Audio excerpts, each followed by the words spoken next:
स्वागत है DAS study classes में।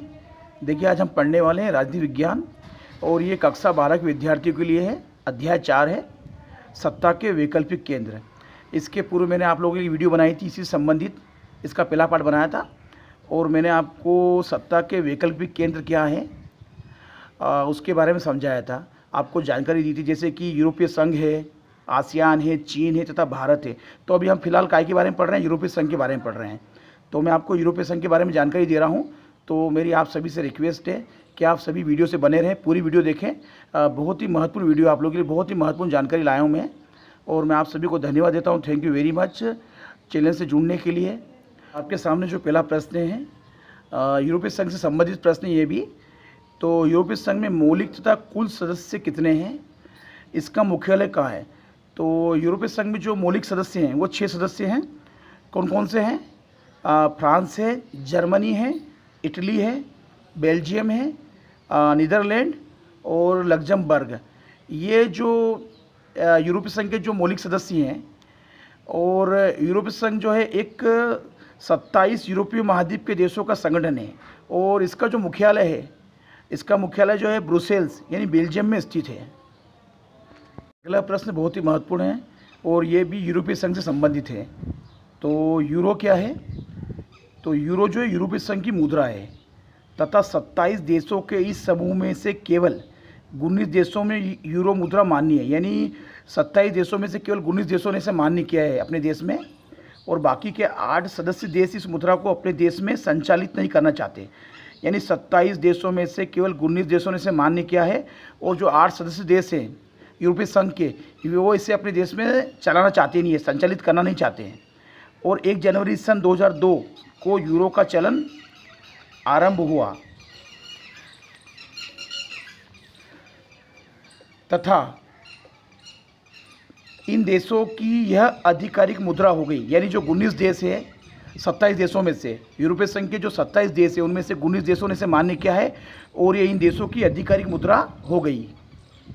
अगला प्रश्न भी यूरोपीय संघ से है और सभी प्रश्न आप लोगों के लिए बहुत ही महत्वपूर्ण, अच्छी जानकारी आप लोगों के लिए, तो वीडियो से बने रहें, ये मैं आपसे फिर रिक्वेस्ट करता हूँ आप सभी से।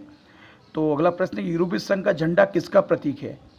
तो यूरोपीय संघ का जो झंडा है वो सोने के रंग के सितारों का घेरा है और यूरोप के लोगों की एकता और मेल मिलाप का प्रतीक है। इसमें 12 सितारे हैं क्योंकि वह 12 की संख्या को वहाँ पारंपरिक रूप से क्या माना गया है? पूर्णता, समग्रता और एकता का प्रतीक माना जाता है। तो देख सकते हैं आप इसके अंदर ये यूरोपीय संघ का झंडा है, देख, और कोशिश की इसको अच्छे ढंग से बनाने की। तो ये यूरोपीय संघ का झंडा है, आप देख सकते हैं सामने। और देखिए इसमें 12 सितारे हैं जो कि सोने के रंग के, आप देख सकते हैं सितारों का घेरा है ये, यानी सोने के रंग के सितारों का घेरा है और ये यूरोप के लोगों की एकता और मेल मिलाप का प्रतीक है। और इस क्योंकि 12 की संख्या को वहाँ क्या माना गया? पारंपरिक रूप से पूर्णता, समग्रता और एकता का प्रतीक माना गया है। देखिए अगला प्रश्न भी बहुत महत्वपूर्ण है।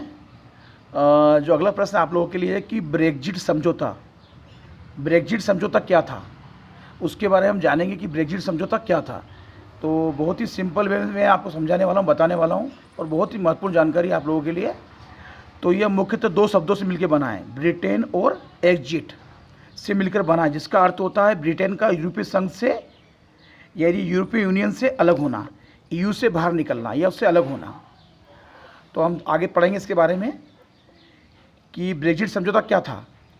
तो ब्रिटेन की जनता ने ब्रिटेन की पहचान, आज़ादी और संस्कृति को बनाए रखने के उद्देश्य से यूरोपीय संघ से बाहर जाने का फैसला लिया। किसने लिया? ब्रिटेन की जनता ने। यानी उनकी पहचान, आज़ादी और संस्कृति को बनाए रखने के उद्देश्य से उन्होंने यूरोपीय संघ से बाहर जाने का फैसला लिया। ब्रिटेन 28 सदस्यीय यूरोपियन के समूह को छोड़ने वाला पहला देश बन गया। यानी यूरोपीय संघ को छोड़ने वाला ये पहला देश था। यानी पहले 27 देश नहीं थे, उसके पहले 28 देश थे। यानी ब्रिटेन के बाहर होने के बाद यूरोपीय संघ में 27 देश हैं अभी वर्तमान में, उसके पहले कितने देश थे? 28 देश थे। यानी ब्रिटेन जो है 28 सदस्यीय यूरोपियन के समूह को छोड़ने वाला पहला देश बन गया। और 29 जनवरी 2020 को यूरोपीय संसद ने ब्रेग्जिट समझौते को मंजूरी दी। कब दी? 29 जनवरी। आप देख सकते हैं कि 29 जनवरी 2020 को यूरोपीय संसद ने ब्रेग्जिट समझौते को मंजूरी दी। किसने दी? यूरोपीय संसद ने। जिसके तहत 31 जनवरी 2020 को ब्रिटेन आधिकारिक रूप से यूरोपीय संघ यानी ईयू से अलग हो गया, यूरोपियन यूनियन से अलग हो। कब अलग हुआ ये? 31 जनवरी 2020 को ब्रिटेन से आधिकारिक रूप से यूरोपीय संघ से अलग हो गया। कौन हो गया? ब्रिटेन। इसमें ब्रेक्जिट समझौते के तहत यानी 23 जून 2016 में क्या हुआ? ब्रिटेन में जनमत संग्रह कराया गया और इस जनमत संग्रह में यानी वहाँ की जनता ने ब्रिटेन के 51.89 यानी 52% लोगों ने क्या करा? उस समय ब्रिटेन के 52% लोगों ने जो जनमत संग्रह करा गया था, वोटिंग कराई गई थी, उसमें यूरोपीय संघ से अलग होने के पक्ष में मतदान दिया। कितने लोगों ने? कब की बात है ये? 23 जून 2016 में, है ना। और ब्रिटेन में जनमत संग्रह करा गया था। उस जनमत संग्रह में जो ब्रिटेन के जो लोग थे, वहाँ की जनता थी, उन्होंने वहाँ के 52% लोगों ने ब्रिटेन के यूरोपीय संघ से अलग होने के पक्ष में मतदान दिया। तो ये ब्रेक्जिट समझौता था। यानी इस समझौते के तहत जो ब्रिटेन जो था वो यूरोपीय संघ से अलग हो गया था। और उसके बाद यूरोपीय संघ में वर्तमान में कितने सदस्य राष्ट्र हैं? 27 सदस्य राष्ट्र हैं अभी वर्तमान में। प्रश्न बहुत महत्वपूर्ण है कि यूरोपीय संघ यानी यूरोपीय यूनियन में कितने देश शामिल हैं। मैं आपको पढ़ा चुका हूँ, फिर थोड़ी सी और जानकारी दे रहा हूँ इस प्रश्न के माध्यम से मैं आपको। और तो उनके नाम बताने वाला हूँ देशों के इस प्रश्न के माध्यम से। तो यूरोपीय संघ यानी में 27 देशों का एक समूह है। यूरोपीय संघ जो है वो 27 देशों का एक समूह, एक संघ है, जिसका निर्माण जो हुआ था विश्व की आर्थिकता को मजबूत बनाने के लिए किया गया था। किसके लिए किया गया था? विश्व की आर्थिकता को मजबूत बनाने के लिए किया गया था। और इस समूह के देश यानी जो है वो आपस में बिना किसी कर या टैक्स के व्यापार कर सकते हैं। यानी यूरोपीय संघ के जितने भी देश हैं वो बिना किसी टैक्स के व्यापार कर सकते हैं आपस में। और इनके सामने अगर कोई परेशानी या मुश्किल आती है तो इस समूह के सभी जो सदस्य हैं वो मिलकर उसका सामना करते हैं। देखिए इसमें अगला पॉइंट इसी से जुड़ा हुआ है। इसका अगला पॉइंट है कि यूरोपीय यूनियन यानी यूरोपीय यूनियन या यूरोपीय संघ में जो मौजूद देशों के जो लोग हैं वो सदस्य देशों में बिना किसी पासपोर्ट के आ जा सकते हैं और व्यापार कर सकते हैं, क्योंकि इस समूह में बॉर्डर जैसी समस्या है ही नहीं। यानी वहाँ पे कोई बॉर्डर जैसी समस्या नहीं है, वो बिना किसी पासपोर्ट के आ जा सकते हैं। और यही यूरोपियन यूनियन की सबसे बड़ी विशेषता है और इस समूह को एक शक्तिशाली समूह बनाती है। तो यानी यूरोपीय यूनियन की जो विशेषताएँ हैं वो और इनकी जो एकता है और जो शक्ति है वो सब इस चीज़ों में निहित है। अगला पॉइंट है वो भी इससे संबंधित ही है कि यूरोपियन संघ का अपना खुद का एक संसद भी है। क्या उसका अपना खुद का एक संसद भी है जिसमें समय समय पर नीतियों पर चर्चा की जाती है, जो भी नीतियाँ बनती हैं और इन नीतियों को सभी सदस्य देशों पर लागू किया जाता है। अगर कोई सदस्य देश इन नीतियों को मानने से इनकार कर देता है तो वह नीतियाँ उस देश पर लागू नहीं होती है। यानी किसी के साथ जबरदस्ती नहीं की जाती है, जिसका अर्थ है कि संघ सभी सदस्य देशों की इच्छाओं का आदर करता है। तो ये भी उसकी बहुत बड़ी विशेषता है। इसी क्रम में इसका अगला पॉइंट है कि यूरो जो कि वहाँ की मुद्रा है, यूरोपीय संघ की मुद्रा क्या है? यूरो है। और इसका सबसे बड़ा उदाहरण है जो 27 देशों के इस समूह में से केवल 19 देशों में ही मान्य है। यानी कि जो यूरो मुद्रा जो है वो 27 देशों में से केवल 19 देशों ने मान्य की है। और ये इसका सबसे बड़ा एग्जाम्पल है कि ये इस संघ में किसी के साथ ज़बरदस्ती नहीं होती है इस मुद्रा को मानने के लिए। तो ये सबसे बड़ा एग्जाम्पल है। और इस मान्य देशों को यूरो जोन भी कहा जाता है। क्या कहा जाता है? जो देश 19 देश जो इस यूरो को मानते हैं, इस मुद्रा को मानते हैं, अपने देशों में संचालित करते हैं, तो इन मान्य देशों को कहा जाता है यूरो जोन भी कहा जाता है। और इन देशों की यह आधिकारिक मुद्रा हो गई है। बाकी के जो 8 सदस्य देश हैं वो इस मुद्रा को यानी यूरो को अपने देश में संचालित नहीं करना चाहते हैं, जिससे कि हमें देखने को पता चलता है, हम ये बात हमको पता चलती है कि कुछ चीज़ों में जो यूरोपीय संघ जो है वो अपने सदस्य देशों का समर्थन भी करता है। और वर्तमान में जो यूरोपीय संघ का जो मुख्यालय है वो कहाँ है? बेल्जियम की जो राजधानी है ब्रुसेल्स में है। और आगे मैं आपको बताने वाला हूँ 27 देश कौन से हैं यूरोपीय संघ के। तो हम देख सकते हैं, इनकी लिस्ट सामने आपके सामने है, आप देख सकते हैं। जर्मनी है, उसके बाद है डेनमार्क है, लग्जमबर्ग है, आयरलैंड है, फ्रांस है, इटली है, नीदरलैंड है, पुर्तगाल है, और इधर देख सकते हैं आप, ग्रीस है, स्पेन है, फिनलैंड है, स्वीडन है, ऑस्ट्रिया है, साइप्रस है, लातविया है और चेक गणतंत्र है। पोलैंड, एस्टोनिया, हंगरी आप देख सकते हैं, क्रोएशिया, लिथुआनिया, रोमानिया, माल्टा और स्लोवाकिया, स्लोवेनिया, बुल्गारिया और बेल्जियम। आगे हम पढ़ेंगे, इसमें आगे जानकारी लेंगे कि पहले इस संघ समूह में 28 देश शामिल थे, है ना। और 31 जनवरी 2020 को ब्रिटेन ने यूरोपीय यूनियन की सदस्यता छोड़ दी, जैसा कि हमने पढ़ा है अभी ब्रेग्जिट समझौते में।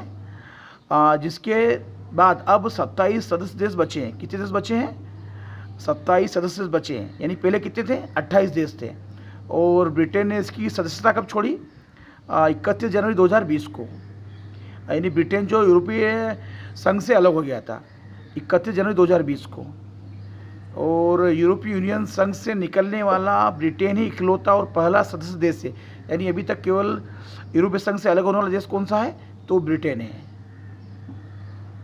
भी इसी से रिलेटेड है यूरोपीय संघ से कि यूरोपीय संसद में कुल कितने सदस्य हैं। वहाँ की जो संसद है यूरोपीय, उस संसद में कुल कितने सदस्य हैं? तो यूरोपीय संसद में 785 सदस्य हैं जो यूरोपीय संघ की जनता द्वारा 5 वर्ष के लिए चुने जाते हैं। और आगे हम इसी में पढ़ेंगे कि यूरोपीय संघ के उद्देश्य लिखिए। क्या उद्देश्य है यूरोपीय संघ के?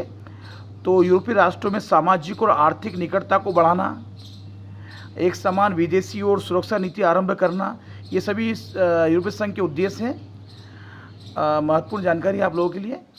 और यूनियन यानी यूरोपीय संघ की एक समान नागरिकता को शुरुआत करना और न्यायिक और आंतरिक नीतियों में सदस्य राष्ट्रों के मध्य सामंजस्य विकसित करना, उनके मतभेद दूर करना और उनके बीच में सामंजस्य विकसित करना, ये सभी यूरोपीय संघ के उद्देश्य हैं।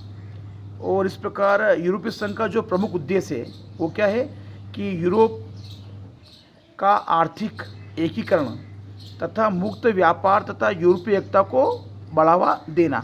तो ये सभी यूरोपीय संघ के उद्देश्य हैं, जैसा कि मैंने आपको बताया है। पढ़ने वाले हम कि यूरोपीय देशों के मतभेदों को स्पष्ट कीजिए। उनके बीच में क्या मतभेद हैं यूरोपीय देशों के मध्य, उसके बारे में जानेंगे। तो यूरोपीय संघ जो है वो विश्व का एक बड़ा पूंजी बाजार बनकर अंतर्राष्ट्रीय पटल या स्तर पर अपनी एक नई शक्ति के रूप में अपनी उपस्थिति दर्ज करा रहा है। और सोवियत संघ के विघटन के बाद, उसके पतन के बाद यूरोपीय संघ जो है अमेरिका के लिए सबसे बड़ी चुनौती बन गया है और चुनौती होगा आगे भविष्य में, क्योंकि सैनिक क्षमता को छोड़कर बाकी मामलों में अमेरिका को दरकिनार करने की ताकत इस यूरोपीय संघ में होगी। तो यूरोपीय देशों में निम्न मुद्दों पर मतभेद है। क्या मतभेद है उनके बीच में? कि यूरोपीय देशों की विदेश और रक्षा नीतियाँ एक दूसरे के खिलाफ हैं। किस प्रकार से? यूरोप के कुछ हिस्सों में, कुछ देशों में यूरो को लागू करने पर भी मतभेद है। जैसा कि हमने पढ़ा है अभी कि 27 जो यूरोपीय संघ के जो 27 राष्ट्र है उसमें से 19 देशों ने इसे मान्य किया है और 8 देशों ने इसे मान्य नहीं किया है। तो ये भी बहुत बड़ा मतभेद है इनके बीच में। और इराक पर अमेरिकी हमले का ब्रिटेन ने समर्थन किया था। उस समय जो इराक पर अमेरिका ने हमला किया था तो ब्रिटेन ने इसका समर्थन किया था, जबकि जर्मनी व जो फ्रांस है वो इस हमले के विरुद्ध थे, यानी इसके खिलाफ थे। वो नहीं चाहते थे कि अमेरिका उस पर हमला करे। तो ये जो यूरोपीय संघ के जो देश है ये इनके बीच में इस प्रकार के मतभेद हैं।